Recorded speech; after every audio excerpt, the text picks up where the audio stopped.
মুয়াজ্জিনি চমৎকার কণ্ঠে মসজিদের মধ্যে আজান দিয়া দেয়, হাইয়া আলাস সালাহ।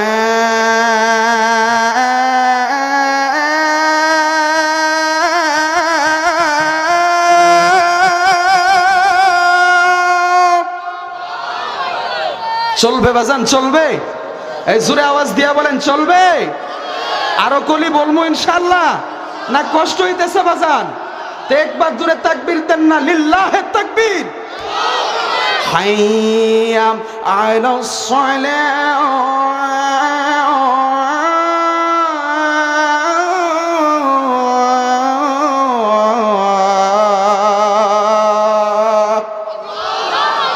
বান্দা, মুয়াজ্জিনে চমৎকার কণ্ঠে মসজিদের মধ্যে আজান দেয়, তুমি বান্দা নামাজ পড়ার জন্য মসজিদের মধ্যে যাও না। এত সুন্দর নিয়ামত আমি আল্লাহ তোকে দান করলাম রে বান্দা, আমি আল্লাহর নিয়ামত পাওয়ার পর আমি আল্লাহর শুকর আদায় করো না।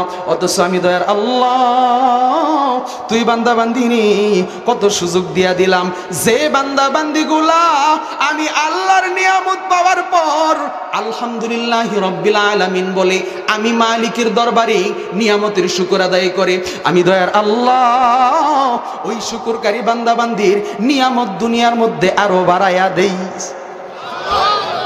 কি বাড়ায়া দেয়? কে বাড়ায়া দেয়? কিসের জন্য? নিয়ামতের শুকর আদায় করতে হবে, ঠিক কিনা জোরে বলেন। আর যদি নিয়ামতের শুকর আদায় না করো, তোমার জন্য নিয়ামত শুধু ছিনায় নিবে এমনই না, আমার দয়ার আল্লাহ বলেন কঠিন থেকে কঠিন আযাব তোমার জন্য অপেক্ষা করতেছে। এই জন্য পায়ে ধরে বলি রে বান্দা, আজকে তোমার বাড়ির পাশে এই জান্নাতের বাগান, এই জান্নাতের বাগান হইতো না যদি এই মাদ্রাসা মসজিদ এইখানে না থাকতো। এর উসিলায় আজকে জান্নাতের বাগান একটা ঘন্টা যদি সময় দিতে পারো রে আল্লাহকে রাজি খুশি করানোর জন্য। ওই যে হুজুর বলছিল শুধু গরু জবাই করে কুরবানি দেওয়াটাই কুরবানি না, আহারে মালিকের দরবারে জান মাল ধন সম্পদ সময় গুম আরামের গুম হারাম করা, এইটাও কিন্তু মালিকের দরবারে কুরবানির খাতায় নাম উঠে যায়। এই জন্য বলি বান্দা, পর্দালের মা, এর যুবক ভাই কে কোথায় আছো হাতে পায়ে ধরে অনুরোধ করি জান্নাতের বাগানকে গড়ায়া নাও। আজকে যদি এই জান্নাতের বাগানের ভিতরে আল্লাহর নবীর আশিক হইয়া আল্লাহকে ডাক দিতে পারো, নবীর কালেমার জিকির করতে পারো, আল্লাহর নিয়ামতের শুকর আদায় করতে পারো, আল্লাহর কসম করে বলি গো, পয়গম্বর মুসার জমানায় জাহান্নামী ব্যক্তির নামটা কাইটা তওবার খাতিরে আমার দয়ার আল্লাহ যেরকম করে জান্নাতের মধ্যে জাহান্নামী বান্দার নামটা জান্নাতের খাতার মধ্যে লেখা দিছিল, আজকে যদি তওবা করতে পারো রে মালিকের দরবারে 2 ফোঁটা চোখে পানি, মালিকের দরবারে 2 ফোঁটা চোখের পানি ফেলতে পারো, আল্লাহর কসম করে বলি গো, আল্লাহর কসম করে বলি গো, এই চোখের পানি নাকের ডগায় আসার আগে আগে, এই মাহফিলের সামিয়ানা থেকে বাহির হওয়ার আগে আগে আমার দয়ার আল্লাহ তোমার আমার তামাম জিন্দেগীর গুনাহগুলি মাফ করে দিবে। হাদিসের রওয়ায়াতের মধ্যে আসছে গো কিরকম করে জিন্দেগীর গুনাহগুলি মাফ করা হয় আমি আপনাদেরকে শোনায়া দেই। মা যখন সন্তান দুনিয়ার মধ্যে প্রসব করে গো, সন্তান দুনিয়াতে প্রসব হওয়ার সময় যেরকম করে দুধের বাচ্চা দুনিয়াতে প্রসব হয় বেগুনাহ মাসুম হইয়া, আমার মালিকের দরবারে একটা গুনাহগার বান্দা বান্দি যদি মালিকের দরবারে তওবা করে সঠিক নিয়মে তওবা করার সাথে সাথে আমার দয়ার আল্লাহ ওই দুধের বাচ্চা মতো বেগুনাহ মাসুম আপনার আমার জিন্দেগীর গুনাহগুলি মাফ করে দিয়া আমার আল্লাহ আপনাকে আমাকেও বেগুনাহ মাসুম বানায়া দিবে। আওয়াজ দিয়া বলেন সুবহানাল্লাহ। ও নামে ইব্রাহিমের আগুন হলো পানি, ডাকার মতো ডাকলে রে ভাই সারা দিবেন তিনি, রে ভাই সারা দিবেন তিনি, ঠিক না? ও নামে ইব্রাহিমের আগুন হলো পানি, ডাকার মতো ডাকলে রে ভাই সারা দিবেন তিনি, রে ভাই সারা দিবেন তিনি। ও মধুর নামটি নিলে হৃদয় হাসে, ও মধুর নামে সুখ নেমে পাশে ও নামের তুলনা মিলে না মিলে না, তুলনা নাই নাই নাই। এসো না আল্লাহর নামে গান গাই, এসো না মন প্রাণ জোড়াই, এসো না মন প্রাণ জোড়াই। এরে যুবক ভাই, পর্দালের মা, আমার দয়ার আল্লাহ ডাক দিয়া বলে, দুনিয়ার বান্দাবান্দি, আমি আল্লাহ অনেক নাজ নিয়ামত দান করলাম, এইবারে আমি আল্লাহ সৃষ্টি করে তোমাদেরকে দুনিয়ার মধ্যে পাঠাইলাম। দুনিয়ার মধ্যে মানুষগুলো আসার পর গুনাহ করবে, নেক করবে, দুইটা মিলাই চলবে। কিন্তু আমি আল্লাহকে কিভাবে পাইবা, আমি আল্লাহর ভালোবাসা কিভাবে পাইবা, আমি আল্লাহর জান্নাত কিভাবে পাইবা, এই জন্য আমি আল্লাহ সহজ একটা ভালোবাসার পদ্ধতি, একটা মাপকাঠি আমি আল্লাহ শিখাইয়া দিছি। সুবহানাল্লাহ। আল্লাহকে কিভাবে ভালোবাসবো, এটার একটা মাধ্যম আপনার আমার জানার দরকার আছে না নাই বাজার? আল্লাহকে কিভাবে ভালোবাসবো এটার একটা মাপকাঠি আল্লাহ জানায়া দিলেন। কুল, পয়গম্বর, আপনি দুনিয়ার মানুষগুলোকে জানায়া দেন। কি জানায়া দেন? নবীজি কোনো মন গড়া কথা বলে নাই জিব্রাইলের কথা ছাড়া, জিব্রাইল কোনো মন গড়া কথা বলে নাই আমার আল্লাহর কথা ছাড়া। অর্থাৎ আমার আল্লাহ ওহী নাজিল করে দিছে, কোরআনের আয়াত নাজিল করে দিছে, নবীজি আল্লাহর পক্ষ থেকে মেসেজ পাইয়া তারপর দুনিয়ার মানুষগুলোকে জানায়া দিছে। সুবহানাল্লাহ জোরে বলেন। মুহাম্মদ হারগিজ না গফতা তা না গফতা জিব্রাইল, জিব্রাইল হারগিজ না গফতা তা না গফতা রব্বুল জালিল। কুল, পয়গম্বর, আপনি জানায়া দেন, ইন কুনতুম তুহিব্বুনাল্লাহ, দুনিয়ার মানুষেরা যদি আল্লাহর ভালোবাসা পেতে চায়, আল্লাহকে ভালোবাসতে চায়, আল্লাহর জান্নাতকে পেতে চায়, তাহলে কি করতে হবে? আল্লাহ বলছে, যদি আমি আল্লাহর ভালোবাসা পেতে চাই, আল্লাহকে ভালোবাসতে চাই, তাহলে কি করতে হবে? আল্লাহ তারপর জানায়া দিলেন, ফাত্তাবিউনি, তারা যেন আপনি রাসূলের ইত্তেবা করে, অনুসরণ করে। কার ইত্তেবা অনুসরণ? জোরে বলেন, জোরে বলেন বাজান, কার ইত্তেবা অনুসরণ? আল্লাহর রাসূলের। অর্থাৎ নবীজির ইত্তেবা অনুসরণের মাধ্যমে, নবীজির সুন্নত আদায়ের মাধ্যমে, নবীজির আদর্শ পালনের মাধ্যমে একটা মানুষ ইউহিব্বুকুমুল্লাহ, যখন আল্লাহর রাসূলকে ভালোবাসতে পারবে, তখন আল্লাহ বলেন আমি আল্লাহর ভালোবাসা হয়ে যাবে। আর এখন যুবক ভাইয়েরা রাগ করেন না, আমার তো ওয়াজ আপনাদেরকে নিয়েই, রাগ করিয়েন না, তারপরেও একটু বলি, মাঝে মধ্যে ওয়াজের মাঝখানে ওয়াজ না করলেও কিন্তু চলে না বাজার, কথা কোন ঠিক কিনা? এই জন্য আপনারা কষ্ট নিয়েন না।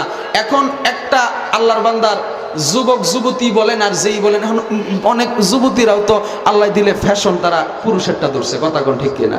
ফ্যান পরে থাকে কিনা জোরে কোন, গেঞ্জি শার্ট পরে ওপেনলি ঘুরে কিনা, মাথার চুল খাটো করে পুরুষদের মতো থাকে কিনা জোরে বলেন, আছে না নাই জোরে বলেন?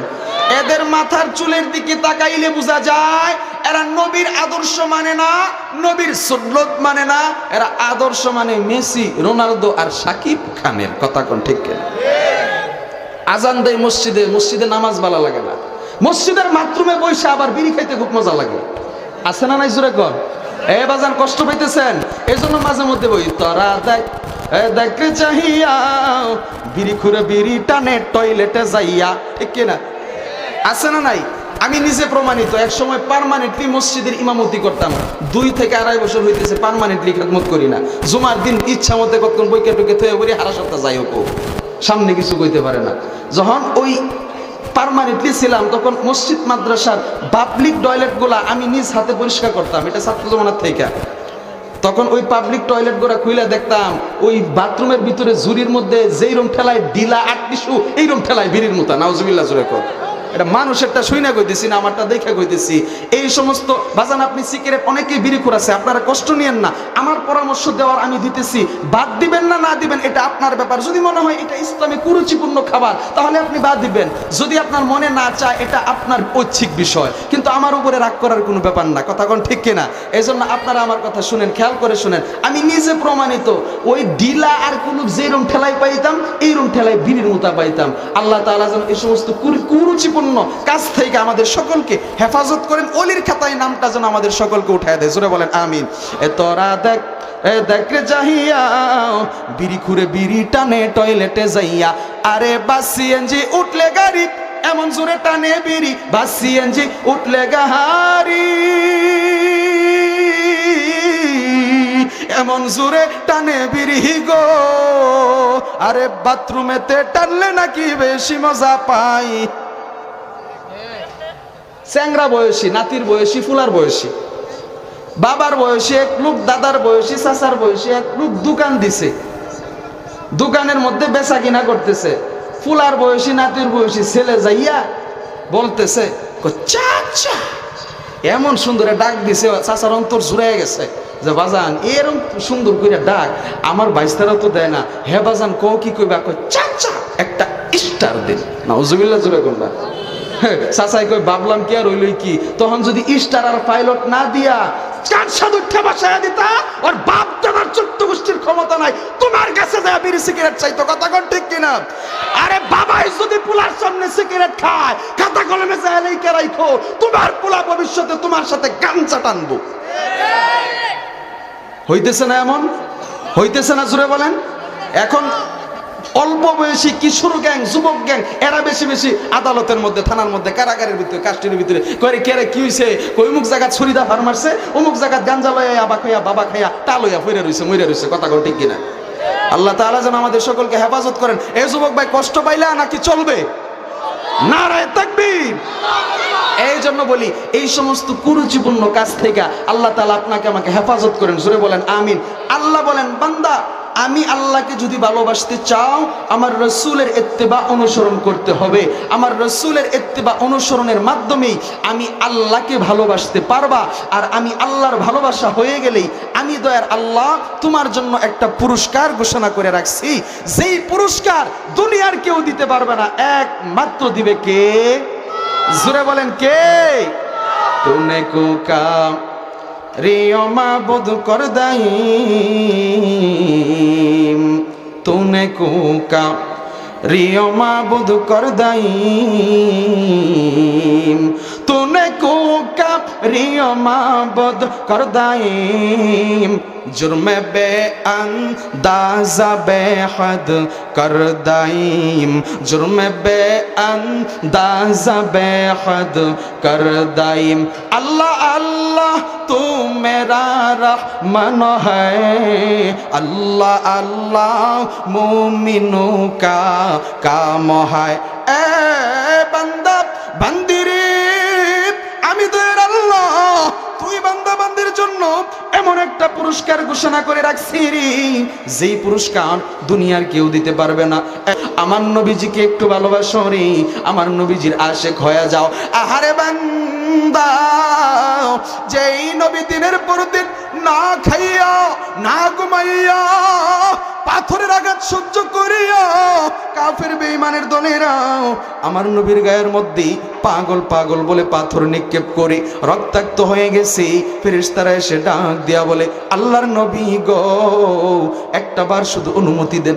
এ যুবক ভাই, বৃদ্ধ বাবাজি, পর্দার মা, ওয়াজ অনেক শুনছো, পরবর্তীতে আরো শুনবারি। আমি একটু ওয়াজ তোমাদের মাঝে করে যাই, একটু শোনো বাজান। অন্তরের দিলটাকে একটু নরম করে দাও, চক্ষু দুইটাকে মোমের মতো নরম বানায়া দাও। দেখো দেখো, দিনের কথা শুনে নবীর কথা শুনি, নবীজির আশিক হইতে পারো কিনা গো? নবীজির প্রেমে পাগল হইতে পারো কিনা গো?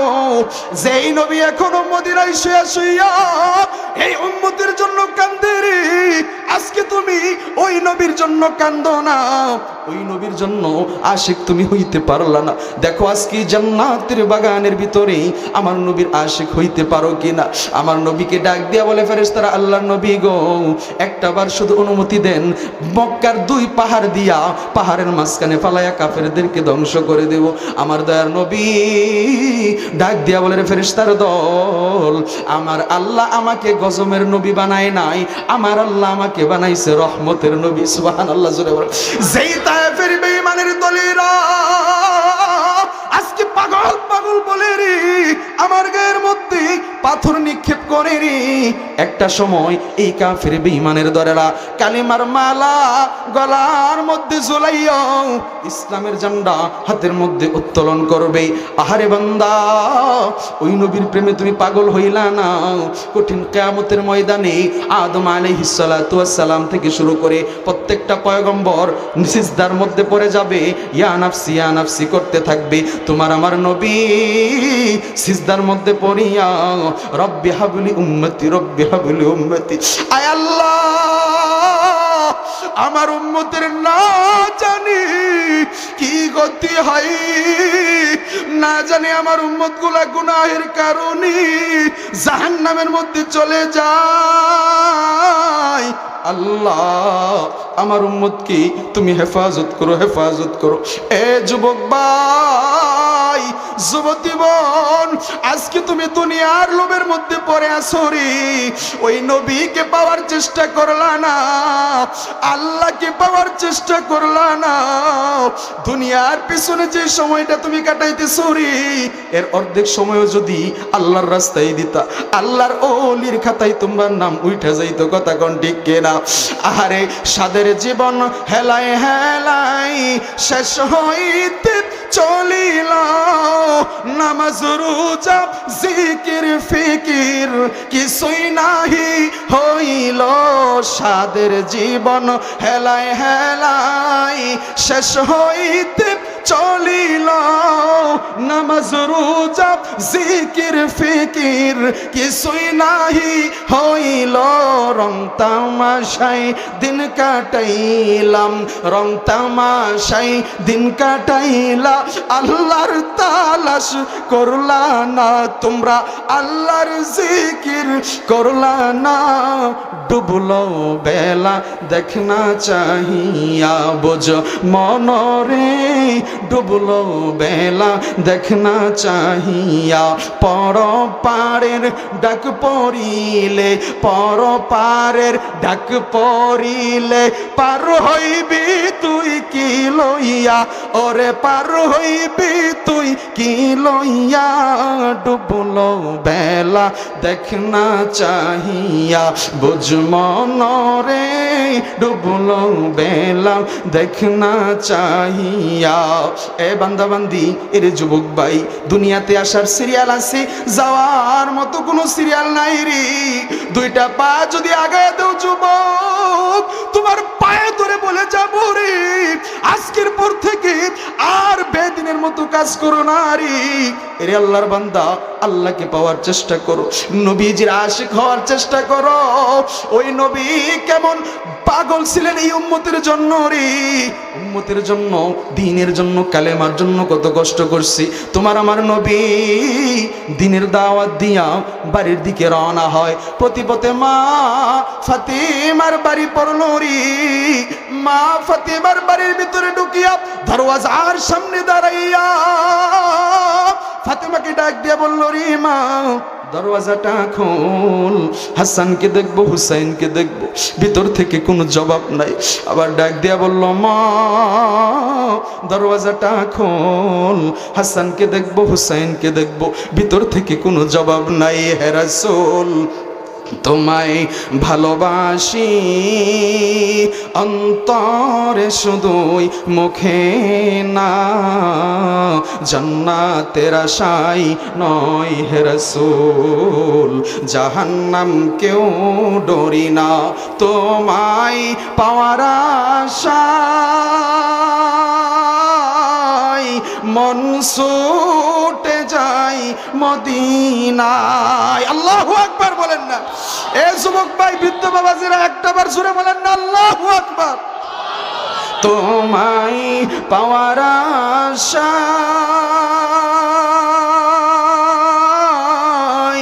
মন ছুটে যায় মদিনায়, এ আশিকে দিদার দাও না, আর দূরে থাকিও না। হে রাসূল, তোমায় ভালোবাসি অন্তরে শুধুই মুখে না, জান্নাতের আশায় নয় হে রাসূল, জাহান্নাম কেউ ডরি না। আল্লাহর নবী ডাক দিয়া বলি, রে ফাতিমা, কি অন্যায় করলাম রে মা, দরওয়াজাটা খোল, হাসানকে দেখবো, হুসাইনকে দেখবো, ফাতেমা ঘরের ভিতর থেকে জবাব দিয়া বলে, রে বাবা, আপনি আসছেন, আপনার সাথে কেন রাগ করব? আপনি কেন অন্যায় করবেন গো? আপনি তো রহমাতুল্লিল আলামিন, সাইয়্যিদুল মুরসালিন, মানবতার মুক্তির দূত, উম্মতের কান্ডারি, ইমামুল মুরসালিন, খাতামুন নবীন, সাইয়্যিদুনা নবী মুহাম্মাদুর রাসূলুল্লাহ। সবাই পড়ি সাল্লাল্লাহু আলাইহি ওয়াসাল্লাম। ওগো আল্লাহর নবী, আমার বাবা, আপনি যখন ডাক দিছেন দৌড় দিয়ে আমি দরওয়াজার সামনে আসছি, কারণ মেয়েদের যখন বিবাহ হইয়া যায়, যদি শুনতে পাই নতুন মেয়ের বাড়িতে বাবা আসছে, ভাই আসছে, মেয়েরা খুশি হয়। ওগো বাবা, আপনি যখন আমাকে ডাক দিছেন দরওয়াজার সামনে দৌড়ায় আসছি গো, দরওয়াজাটা খুলে দেওয়ার জন্য। কিন্তু আমার বাবা দরওয়াজাটা খুলে আমি ফাতেমা, আপনি নবীর সামনে যে দাঁড়াবো, আপনার সামনে দাঁড়ানোর মতো পর্যাপ্ত পরিমাণে বস্ত্র আমি ফাতেমার পরিধানে নাই। আওয়াজ দিয়া বলেন সুবহানাল্লাহ।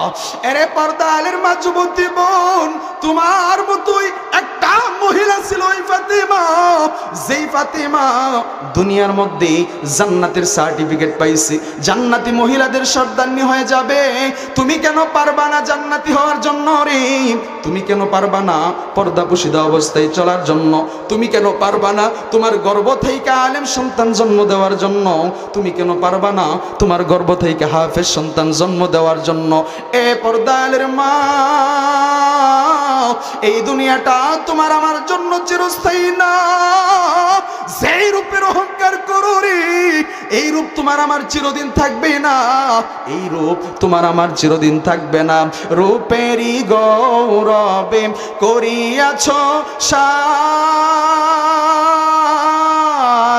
সোনা দানা কত কি আর রাজকী পোশাক, বন্ধু বান্ধব যত, মাতা পিতা তারা শত, সকলই হবে তোমার পর।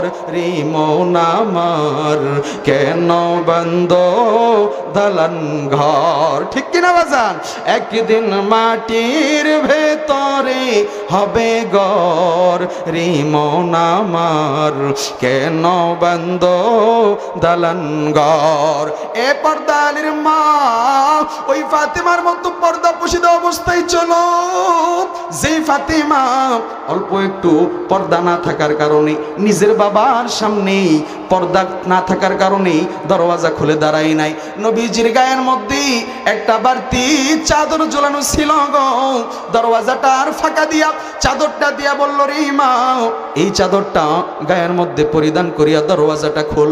দরওয়াজার ফাঁকা দিয়া চাদর নিল, গায়ের মধ্যে পরিধান করিয়া দরওয়াজাটা খুলে দিল। সালাম দিয়া ডান পা দিয়া আমার নবী ঘরের ভিতরে প্রবেশ করলো। প্রবেশ করিয়া ঘরের ভিতরে ঢুকিয়া ফাতেমার চেহারার দিকে তাকাইয়া নবীজি অজর জোরে কান্না শুরু করে দিছে। ফাতেমা ডাক দিয়া বলে, বাবা, তুমি কেন কান্দো গো? তোমার চোখের পানি আমি ফাতেমার সহ্য হয় না গো। ওগো বাবা, তুমি কেন কান্দো?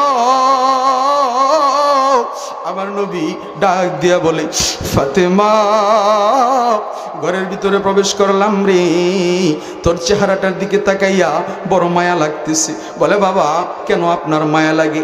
এ ফাতেমা,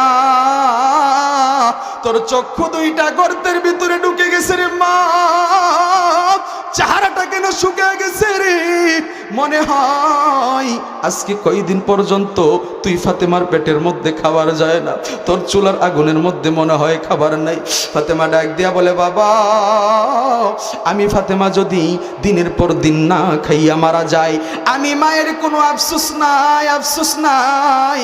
তবে বাবা, আপনার কলিজার টুকরা, আমার বুকের ধন, হাসান হুসাইন আজকে 3 দিন পর্যন্ত খাবার না পাইয়া আমি মায়ের পা ধরে কান্দে আর ডাক দিয়া বলে, মা খাবার দাও, খাবার দাও। এ বাবা বলো, যদি কোনো সন্তান মায়ের কাছে খাবার চায়, কোনো কিছু আবদার করে গো, মা যদি পূরণ করতে না পারে, এর চাইতে কষ্ট আর কি হইতে পারে? ওগো বাবা, আমি যদি দিনের পর দিন না খাইয়া মারা যাই, আমি ফাতেমার কোনো আফসোস নেই। আপনার কলিজার টুকরা, আমার বুকের দন হাসান হুসাইন 3 দিন পর্যন্ত খাবার না পাইয়া গো, আমি মায়ের পা ধরে কান্দি, ডাক দিয়া বলল, মা ক্ষুধার জ্বালার সহ্য হয় না, খাবার দাও, খাবার দাও, খাবার দাও। এ বাবা বলো, আমি তোমার নাতি দুইটাকে কি জবাব দিব? নবীজি ডাক দিয়া বলল, এ ফাতেমা, হাসান হুসাইন এখন কোথায়? ফাতেমা দেখায় দিল, বাবা ওই যে দেখো চুলার উপর পাতিল বসানো, কিচ্ছু নাই, এই পাতিলের মধ্যে কিচ্ছু নাই, শুধু পানি ফুটাই দিছি। তোমার কলিজার টুকরা হাসান হুসাইন আনন্দ করতে করতে ঘুমায় গেছে গো, মনে করেছে তাদের মা রান্না বসে দিছে, কিন্তু চুলার মধ্যে তো কোনো খাবার নাই, শুধু পানি, শুধু পানি। বাবা গো, ঘুম থেকে জাগ্রত হইয়া যদি বলে, মা খাবার হইছেনি, বাবা বলো আমি মা কি জবাব দিব? নবীজির কণ্ঠের আওয়াজ শুনিয়া হাসান হুসাইনের ঘুম ভেঙে যায়, দৌড় দিয়া নানার সামনে আসছে রে, নানার গলাটা দুই নাতি জড়াইয়া, আল্লাহু আকবার বলেন না, নানার গলাটা জড়াইয়া ডাক দিয়া বলো, নানা তুমি আসছো, ভালো হয়েছে গো নানা, আজকে দুইটা নাতি তোমার দরবারে একটা বিচার দিব। নবীজি ডাক দিয়া বলল, নাতি দুই ভাই আবার কি নিয়ে দ্বন্দ্ব করছো? হাসান হুসাইন ডাক দিয়া বললেন, না গো না না না, আজকে দুই ভাই কোনো দ্বন্দ্ব নয়, কোনো ঝগড়া নয়, আজকে একটা মায়ের 2 সন্তান বাদী হইয়া মাকে আসামি বানাইয়া ওই মায়ের বাবার কাছে বিচার দিতে চাই। এ নানা মোহাম্মদ, বলো তোমার মেয়ের বিচার তুমি করতে পারবানি? নবীজি ডাক দিয়া বলল, রে নাতি, আমি শ্রেষ্ঠ ইনসাফগার, আমার সন্তান নাতি আত্মীয় স্বজন দেখব না, যার যে বিচার হওয়া উচিত শরীয়ত অনুযায়ী আমি সেই বিচারই করব। এই কথা শুনিয়া নবীজির কলিজার টুকরা 2 নাতি হাসান হুসাইন নবীজির সামনে দাঁড়াইয়া পেটের উপর থেকে চাদরটা সরাইয়া নবীজিকে দেখা বলেন, নানা তাকায়া দেখো পেটটার দিকে, নানা পেটটা কেমন পিঠের সাথে লেগে গেছে, ও নানা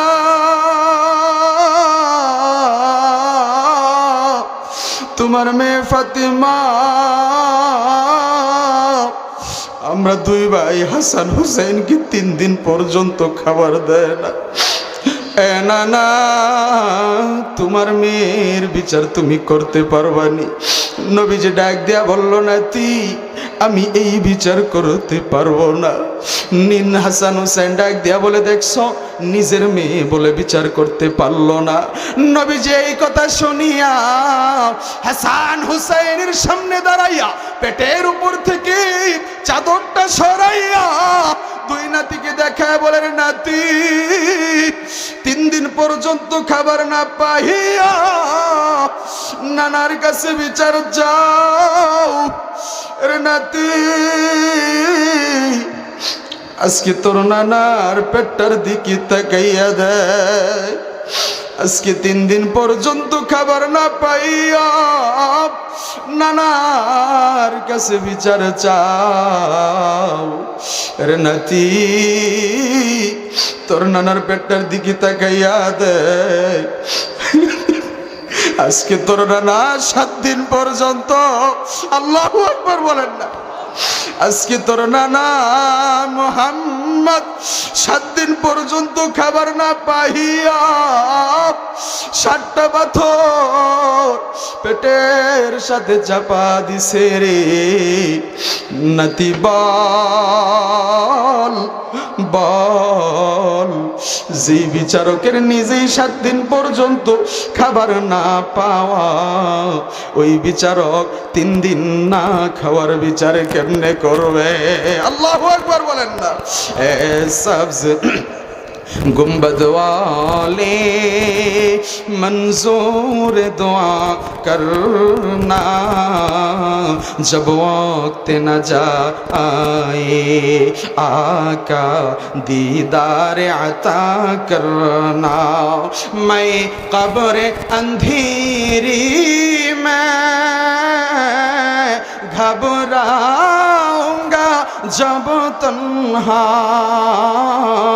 इमदाद मेरी करने आ जाना रसूल अल्लाह रोशन मेरी तुरबत को लिल्लाह जरा करना जब वक्त न जाए आका दीदार अता करना।